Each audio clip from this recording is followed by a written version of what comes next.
commercial real estate is and will continuously be handled by people, and it's a very relationship-centric business. The one element that brokers will never be able to outsource is how they handle relationships and what they do within those relationships. That will remain human. A lot of the tasks underneath can and will be automated, and those who can automate will be more efficient. Edward Cohen here with Tangent PropTech. As you know, on our show, we host PropTech and real estate leaders. And today, alongside my co-host Zach Aarons, we'll be talking to Oded Noy, the CTO of Crexi. He has a tremendous experience, not only within our industry, but also previously founding companies in the automotive space as well. I really enjoy this conversation, not only because he has the humility to realize that we are in unprecedented times for a CTO when it comes to the capabilities of AI and beyond, but also because he is one of the rare combinations of executive, philosopher, and a true blue flame thinker. So here it is. Enjoy this conversation with me, Zach Aarons, and Oded Noy.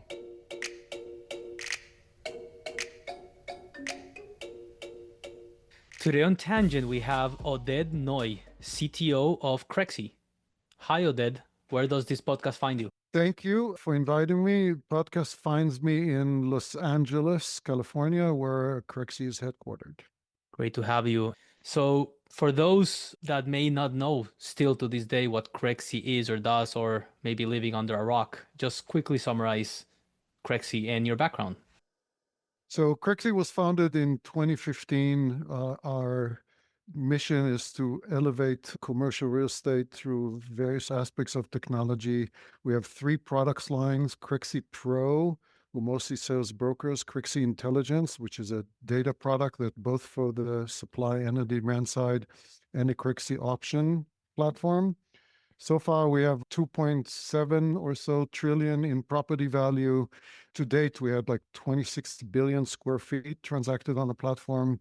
And if you look at it yearly basis, we probably 26 billion square feet transacted on the platform. And if you look at it yearly basis, we probably touch about 23 million yearly users. So very prolific marketplace and activity where CREs are meet, transact, exchange information. 11 years and still going upwards and to the right. That's for PropTech, that's a senior company, senior citizen company for a PropTech. So now, but let's talk about the information problem in commercial real estate. So we're very much a document heavy industry, and it still runs on offering memorandums, rent rolls, spreadsheets. So why has extracting information from these documents been such a bottleneck in the industry?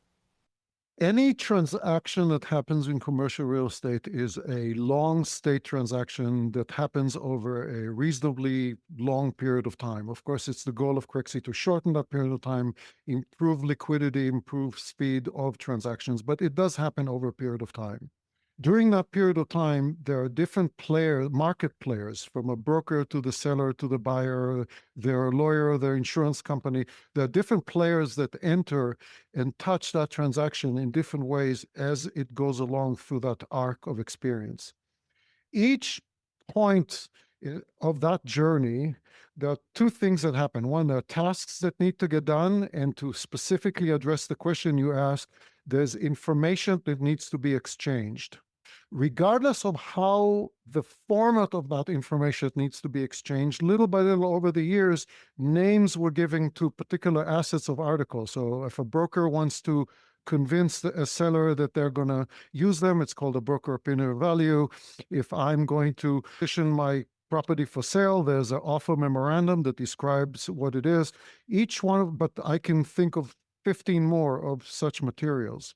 What is not reasonably well understood, which is the core of your question, is in order to create these industry standard artifacts, there are a lot of other smaller pieces of material that drive the value there. So to create an offer memorandum, I need to know the rent roll. Well, there are rent rolls agreement. In order to understand how a building is performing, you need to get the CAMREC, right? The cost effectively of running the building. All of those appear not necessarily as one document, they appear as fractured document. Many of them are either hard to get to or secure, or for the right reason, the intellectual property of the person who's holding them, which means that ultimately you have an industry that needs to communicate people to people, because commercial real estate transactions is and will be people to people. They need to exchange information between them.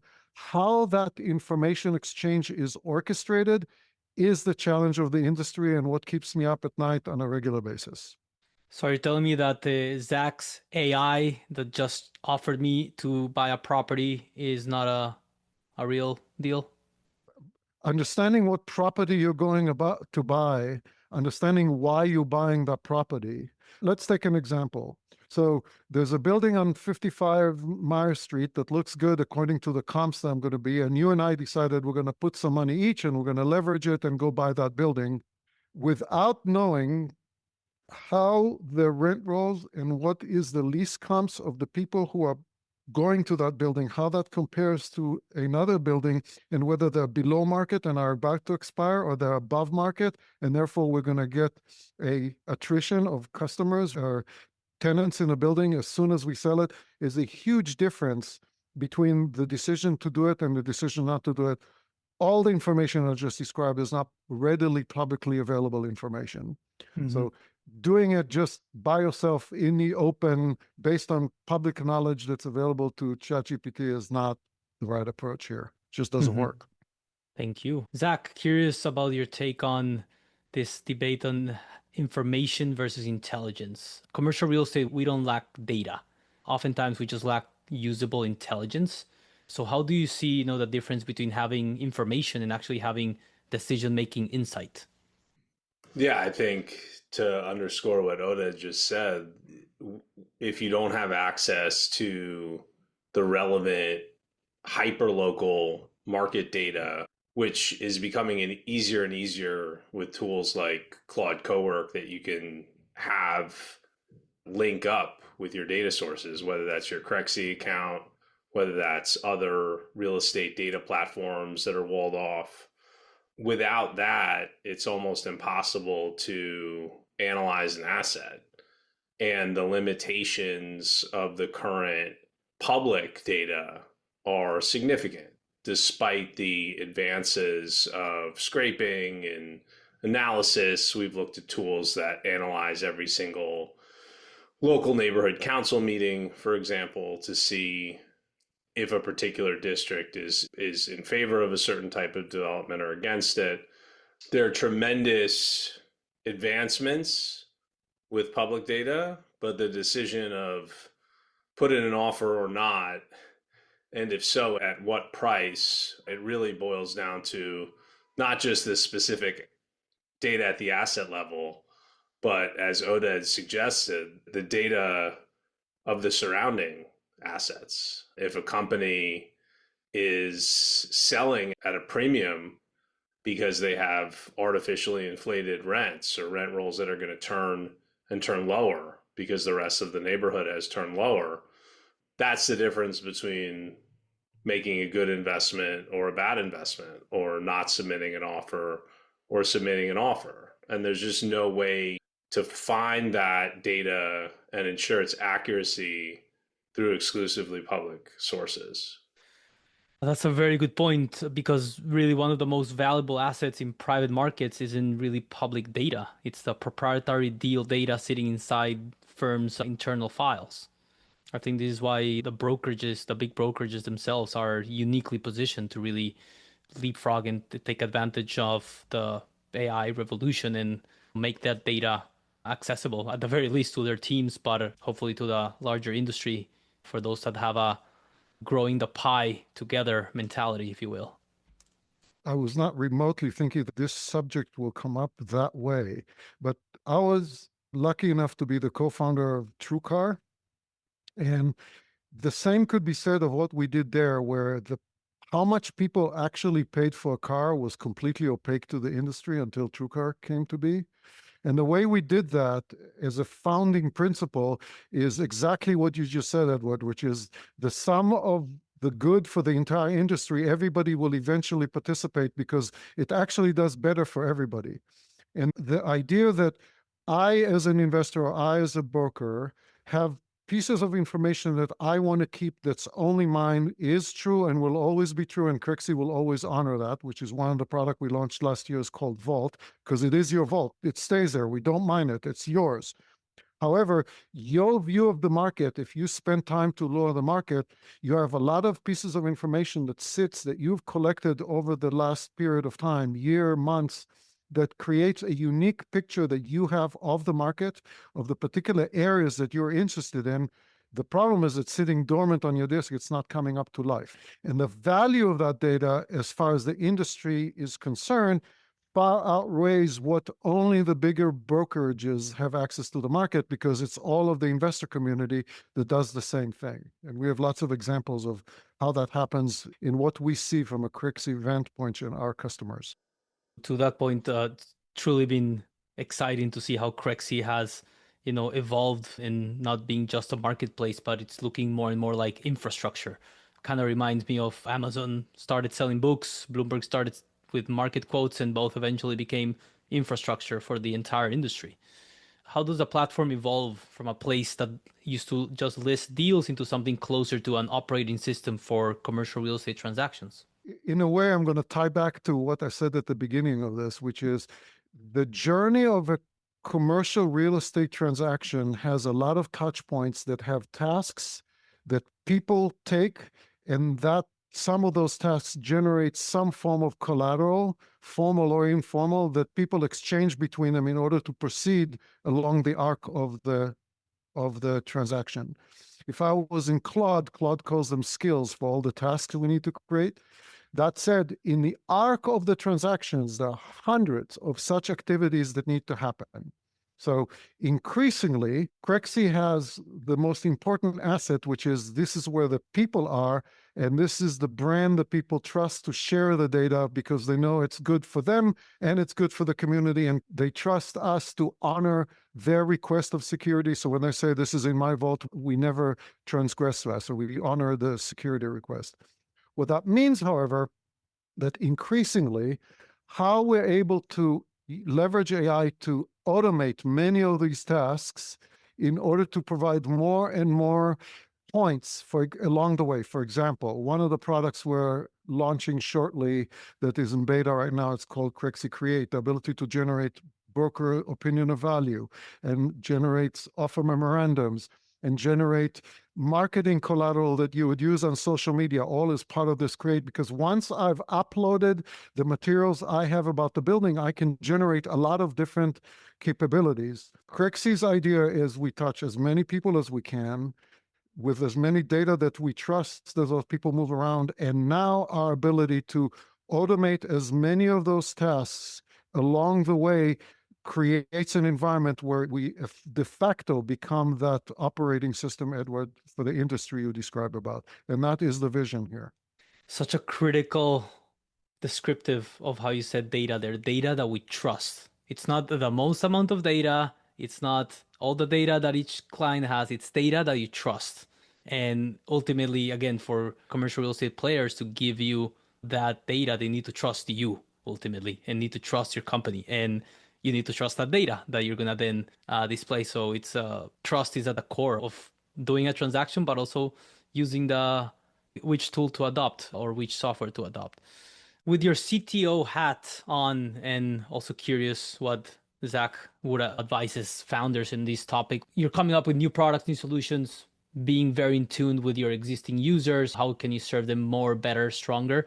But some of the solutions you mentioned, there's like existing companies that are just doing that. For example, there are companies that are just doing investment memorandums. There are companies that are just doing identity verification. So how do you decide as a CTO, and Zach, how do you advise founders, especially now in the age of AI, where testing, iterating ideas, and whether decided to build them in-house that you can for much cheaper now and much faster than before, how do you decide what to build in-house versus to go and acquire?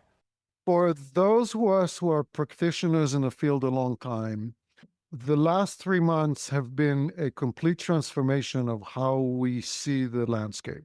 What I mean by that is the coding tools and the reasoning tools that got to do with the coding tools with autonomous activity has gotten good enough where if you can think about what you want to develop the software, it can probably do it for you pretty well. You still need to know what you're doing. You still need to have some engineers if you're going to do it in any kind of scale. That means that any one particular activity is not particularly challenging to create, and I'm not belittling it, but the speed by which we launch new capabilities, like creating an OM or creating a BOV, or even taking a set of files and creating a listing out of that, could not have been imagined even a year ago. What that means is, with a great sense of humility, not only we can do that, any other company can do it, both as a startup or internally, or a really creative broker that can say, oh, I can do that too, which they can. The problem then becomes different, which is now how effectively do you go to market with it and how you manage people's expectation of how much they can do. Increasingly, which is why I go back to the entire transaction lifecycle end to end. Increasingly, the expectation is going to be, if I'm going to give you a bunch of files, raw materials to create, I'll use an example, an offer memorandum, I would expect that those same files eventually will be in my due diligence vault when I'm ready to transact and I can distribute to a bunch of people. So increasingly, that data migrates from one point to another, that having the people there and having enough of those capabilities strung together in a way that makes sense will be the differentiator. So much so that one of the things from my perspective at Crexi, Bill Joy, who founded Sun Microsystem, used to say, always take into account most of the smart people out there don't work for you by definition. And that is especially true these days. So a lot of capabilities that are really valuable for people to use AI in the action of commercial real estate are not going to be coded by Crexi. I know that by definition. Now the question is, how do we allow them to be amplified as the platform, and how do we allow everybody to have access to those capabilities so as an industry we improve our liquidity and speed? I think as it relates to large and medium-sized real estate organizations, you're seeing a lot more appetite and desire for people to build specific tools, agentic workflow tools in-house.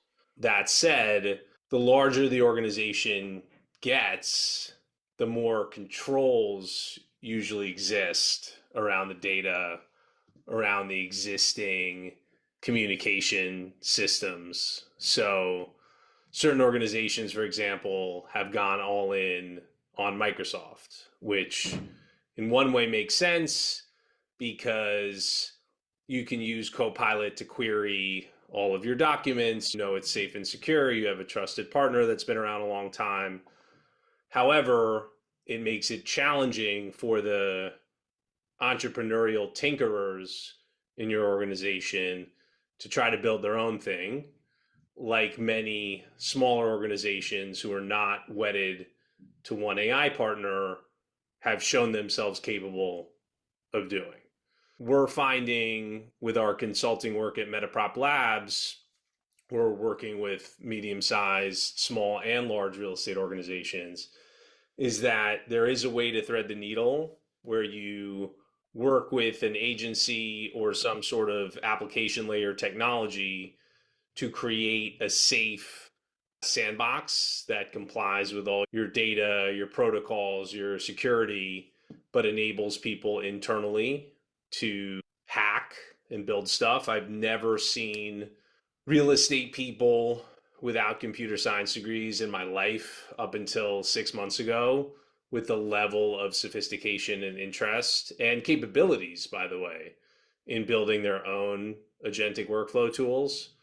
So we're working with firms to try to thread that needle. How do you make sure everything is safe and secure? Your data is not getting compromised, but you give people a long enough leash to really test and tinker and try to build their own solutions for their own particular job. Because that culture change is infectious in a positive way.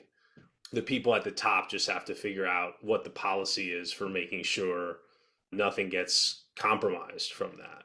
So we're definitely seeing a shift significantly in terms of what I would call desktop agentic workflow. I think once you get into the actual built environment, onto the site itself, dealing with more complex data sets, construction drawings, site surveys, we're still seeing third parties win the day there in terms of whether they're more traditional SaaS platforms or agentic services platforms. We're not really seeing people building their own thing through vibe coding.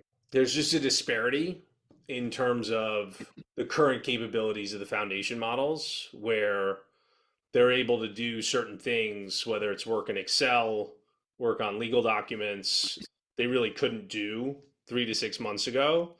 They still can't do certain tasks related to objects in the built environment, pictures and drawings, with the same level of accuracy that is required for those particular tasks. So if you compare something like lease abstraction with something like clash detection on construction drawings versus MVP drawings, the foundation model is now astonishingly accurate on lease abstraction, and the application layer technology is arguably even better, although the foundation model is closing the gap.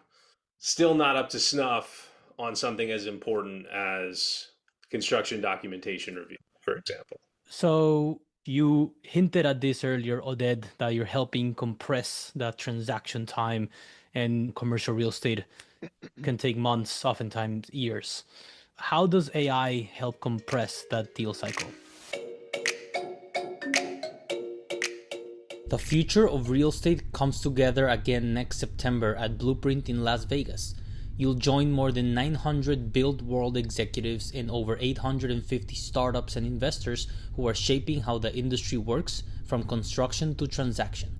With trillions of dollars in assets represented and some of the world's best innovators under one roof, this is where the future of the built world takes shape. Blueprint 2026 will be held at the Venetian Las Vegas from September 22nd to 24th. Tangent listeners can save $300 on an all-access pass by visiting blueprintvegas.com/tangent. That's blueprintvegas.com/tangent for $300 off your Blueprint all-access pass. There's a saying that applies this. This one is a famous saying in the venture capital space: "What time kills deals." I think it applies to commercial real estate as well. Anytime a point of friction can be removed that makes somebody a lot more efficient in a way that react to things makes a difference. If I'm a broker and I got a few leads, if I can very quickly discern which lead is the one I should concentrate on, and I call them the same day with some information, that makes it more likely for the deal to close. If I finally got approval from the person I'm going to represent as a broker to represent the property, how quickly I create an offer memorandum that's really compelling and how quickly all of the listings are distributed everywhere, that is important. That aspect of speed, there are hundreds of such points along the way, the tasks that need to get done that are not about relationship. Humans, this is still a very human-centric business. It will always be a human-centric business. That said, anything from important tasks to menial tasks that can and will be handled by AI to some degree, of course, reviewed by a human, just like Zach articulated. It's not good at everything, and definitely not all the time. So human review remains important, but how long it takes from the time you start to the time you finish, that is where the speed starts to occur. And it creates excitement, creates opportunity, it creates more velocity. And when things move quicker, more transactions get done. Truly, in private markets, information latency equals profit, and the faster you understand a deal, the better your chances of winning it. Assuming intelligence tools become ubiquitous, what will differentiate the best brokers, investors, and operators? Anybody that has spent enough time with this technology increasingly understands that we're becoming increasingly cyborg-like in how we interact with information, do research, create materials, and the better we are at it, the more effective we become. When I talk to people who are not at all technology and are not at all from the space, I use the analogy of you always used to walk half a mile to go to the store, and you can always carry as much as you can carry, and all of a sudden somebody gave you a car. So you can still walk to the store if you want to, but for most part, just take the car. It's just more convenient. And that means that you're dependent on a car? No, but yeah, I see AI in the same way. In other words, although I keep repeating, because that's a critical point, commercial real estate is and will continuously be handled by people, and it's a very relationship-centric business. The one element that brokers will never be able to outsource is how they handle relationships and what they do within those relationships. That will remain human. A lot of the tasks underneath can and will be automated, and those who can automate will be more efficient. How do I know of all the leads that I got, which is the best lead to find? When I get some signal in market that it's time or not time to raise or lower the price on a property because I'm getting a lot of requests, so I'm getting not any requests at all. If I look at adjacent properties that just came online in the market as a comp and how that affect me, if I'm really in tune to that, I just become more efficient, do more with what I got. So I really believe that those who embrace this technology increasingly will be more effective than those who don't. And there will be a point where you can't be a broker without a car. It's the same thing. You can't be a broker without AI at some point in our not too distant future here. Yeah, I mean, thankfully, AI doesn't have a tremendous need for real estate beyond the data centers. They might require warehouse space for a fleet of evil robots in the future. But in terms of transacting most types of real estate, AI doesn't really have a need to be interested in that. So ultimately, even once we cross the chasm and we enter AGI, and AI is capable of thinking for itself and undertaking long-term projects, I don't see a world in which AI has any interest in becoming a real estate broker, because the AI doesn't really want to occupy the real estate that is being brokered. And so if it behaves rationally, it will continue to leave the actual brokerage part to us humans. But we'll see. I think in the near term, certainly, I don't know anybody in the business that's not tinkering with leveraging generative AI solutions to expedite their workflow. So it's certainly penetrating quickly. Everybody's at a different learning curve, place in the learning curve.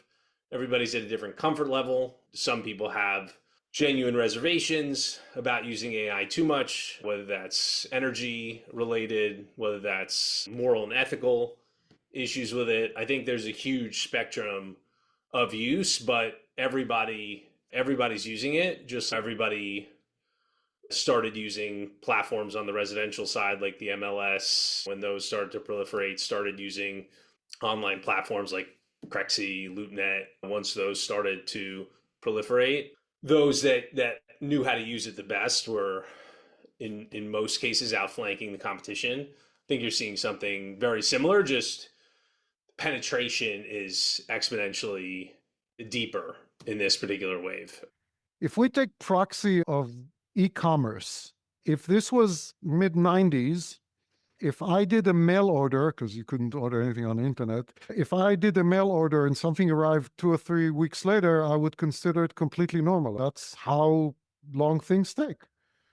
In today's world, I need my toothbrush in 2 days, and if it doesn't arrive in 2 days, I'm upset. But that took, 30 years?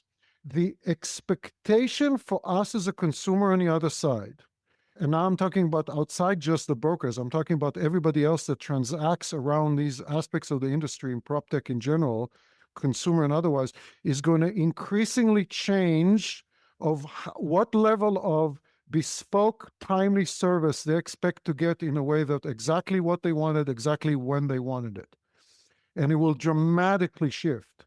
So as our ability to create a lot more software, so will be the expectation of people consuming that, because they want it exactly, they want to consume that, and not just something that's generic that somebody else wrote the workflow and that's good for them, kinda, but that's the only option they have, so they're going to use it.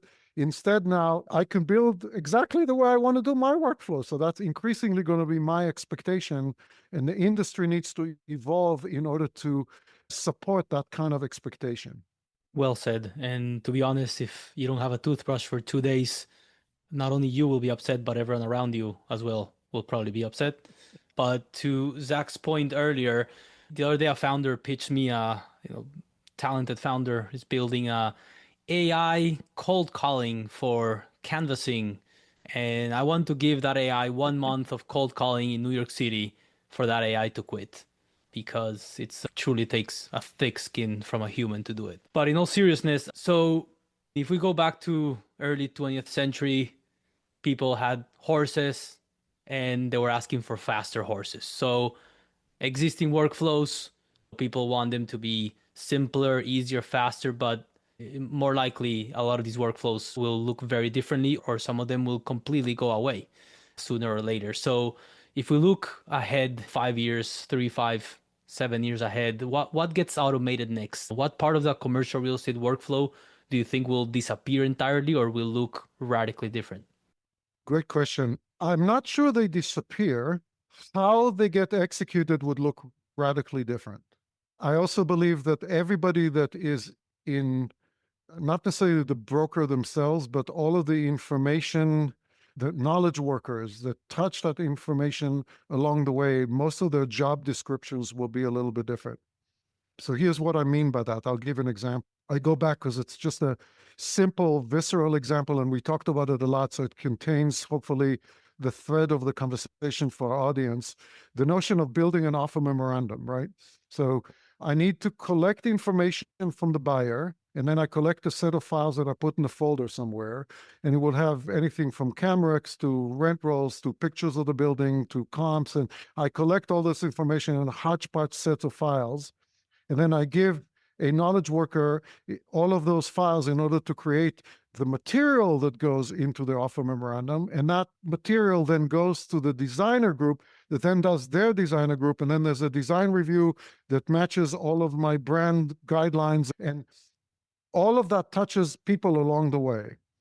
Let's say that all of the jobs I just described still have people that do at least the quality control that's got to do with all of those tasks.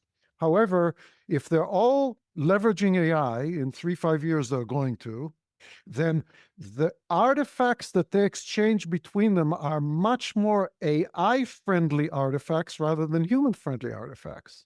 In other words, if I'm going to provide my designer how I want to lay out this building, and the designer needs to read everything I wrote, then I want to be short, I want to be concise, and I want it to be like clear, but leave them room to be a lot more creative. If I know that my designer is heavily relying on AI to do their task, I want the reverse.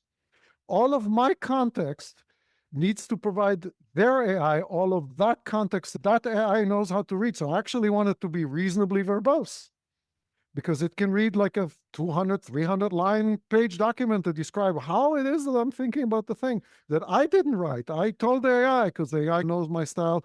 And now the way people interact relies on the fact that they're passing payloads that the AI is good at. In the same way, back to the car analogy, if I know that I'm giving you a parcel that you need to walk 2 miles to take to another thing, it will dictate what the parcel looks like. If I know that you have a truck, it will look very differently. We are all going to have trucks.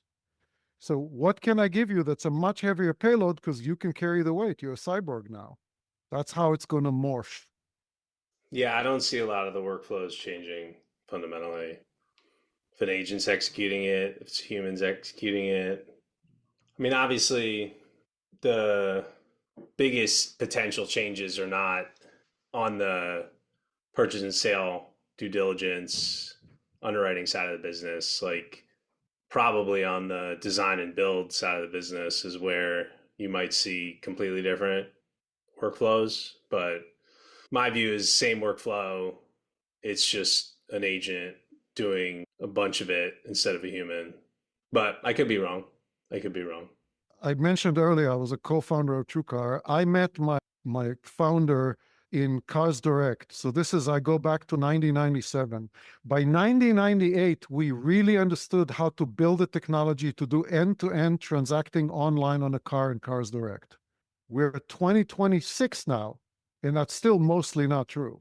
And it's not because technology, it's a problem. It's just, it touches the real world, exactly what Zach just said, and it touches it in a very particular way that doesn't lend itself to be completely automated. It's just not that kind of thing. And commercial real estate clearly falls in that category. Interesting. Last but not least, Zach's favorite part, Oded, collaboration superpower. If you could choose one person, historic or living, to do a partnership with, who would it be? And why would it be Bill Joy from Sun Microsystems? I'm not sure it will be Bill Joy. Never mind, screw Bill. He listens to the podcast though, so please don't say anything bad about it. Who would I collaborate more than anybody else? That's it. That's exactly the question. Wow. I would have probably answered it very differently over the years. From a practical perspective, if I had one brain next to mine that I could pick up all the time, it's probably Geoffrey Hinton, because he has the most lucid understanding about the difference. I'm being maybe too abstract here. The difference between what a biological neuron can do versus what a digital neuron can do. And therefore a deep understanding of what would it take for us to get to unlock certain capabilities that this technology affords us, and in what rhythm, and how to predict what that rhythm would be. And that's incredibly useful in terms of understanding how these trajectories are going to take place. Geoffrey Hinton, Nobel Prize for his work on artificial neural networks, which earned him the title of the Godfather of AI. Unfortunately, Geoffrey does not currently listen to Tangent, but maybe after this episode he might. I was lucky enough. I was on vacation in Europe last summer, and I turned around and he's sitting right next to me. So that I was not shy and had the conversation. So he's as interesting in person than he is when you see him online and on conferences. And it seems like he also received a Turing Award in 2018 together with Joshua Bengio and Jan LeCun. Jan LeCun was up until recently a Facebook executive, if I'm not mistaken. He just raised a few $1 billion for his own AI startup. Yeah, $1 billion pre-seed round for his new lab. Pre-seed. This is the next, so LLMs are already old news, right? It's 2016 era technology. This new lab is hopefully going to develop even newer, more intelligent beings, which is pretty exciting if it works. Absolutely. Zach, who's your collaboration superpower this week? I tried to find like a real estate broker from the ancient world, given we have Crexi as the subject today, but I failed at that.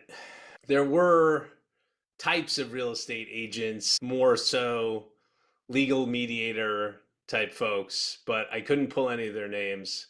So I decided to look for my favorite real estate developer from the Roman Empire, who is Marcus Licinius Crassus. And he lived in the 1st century BC. And he was really entrepreneurial and pretty ruthless.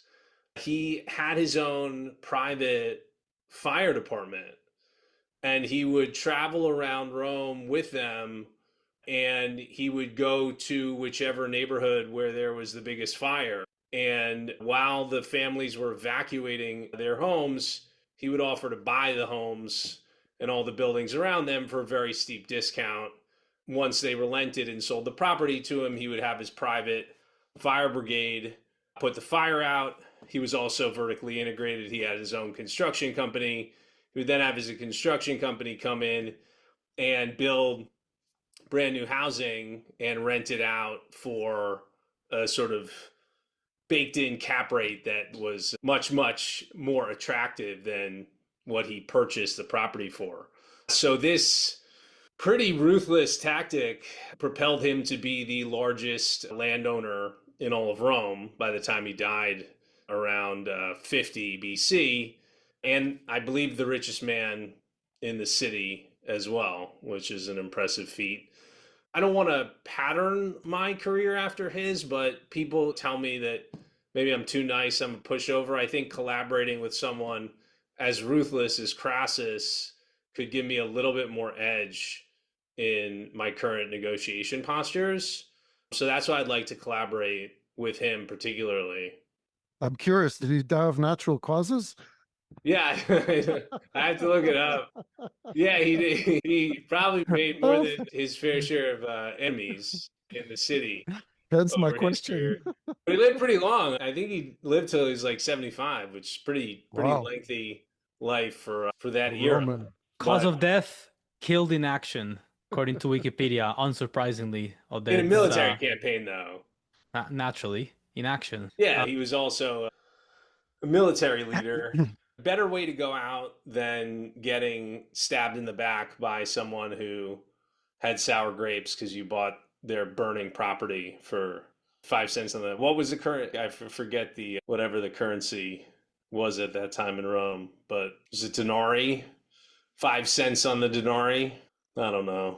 I expect Edward to know everything, but I'm It's disappointed. the denarii, of course. Why do you even ask me? The famous elephant denarii, depicting an elephant trampling a serpent, symbolizing his power. There we go. Crassus and Hinton, the collaboration we didn't know we need, but we got it. Oded, where can Tangent listeners, commercial real estate brokers, and investors and operators learn more about Crexi and connect with you? Always, Crexi.com is a great source. My email address is oded@crexi.com. We have a very capable inbound team and a marketing team, and I look forward to hearing from the audience and hope that this conversation was of value. Thank you so much for blessing us with your time, your wisdom, your exciting work at Crexi, and can't wait to see what you continue building. Thank you, Edward and Zach, for your time and the invitation.